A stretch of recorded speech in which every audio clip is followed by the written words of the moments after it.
Good morning. Welcome to Breakfast with John Kay and Sally Nugent. Hello there. Morning. Here are our headlines.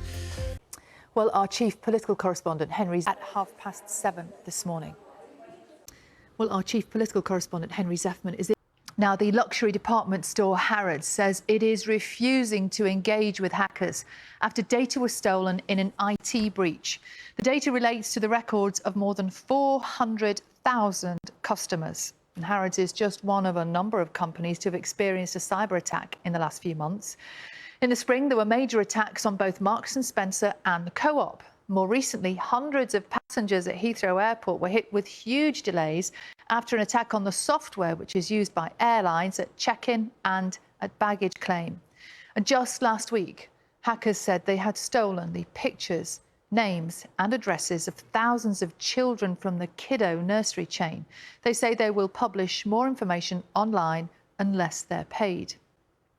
One of our correspondents, Joe Tidy, had his own experience with cyber criminals very recently when a hacker offered him money in return for access to his BBC login. Now, there is one competition that has had everybody glued to their screens all weekend. You know what it is, don't you? Ryder Cup.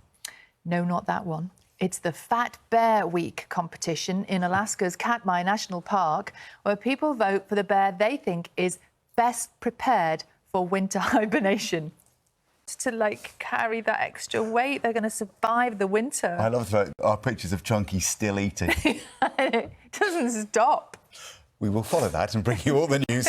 And John will have the Ryder Cup for us officially a little bit later as well. Right, it's coming up to 6:15. Let's see what the weather is looking like. Really interesting to hear from Janet, who, of course, has sat here on the sofa with us several times now. Yeah, that's two big post office stories we've got today, isn't it? Indeed, the post office's own future, and then talking again about the future of those individual compensation deals. Now, it's 22 minutes past 6. Let's have a look at today's newspapers. We're going to see another one. That was Ian Teasdale and his wife, Catherine Weatherfield, talking about their challenge, which they have called terminal illness. Amazing. That smile of his, that gorgeous positivity people. and energy as he goes about it. Morning, if you're watching. Yeah, good morning.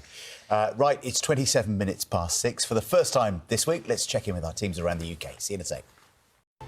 Hello, this is Breakfast with John Kay and Sally Nugent. It's good to have you with us. Now, hospitality bosses are warning that a third of pubs could close if the sector doesn't get more support from the government in the autumn budget. Dan has been taking a look at this for us. So, Dan, we did some really powerful conversations there with people who work in the industry, who are so much part of it. If you work in that industry, you care so much about it, you love it. Yeah, and sometimes we don't always realise just how close they are to maybe going out of business. Indeed.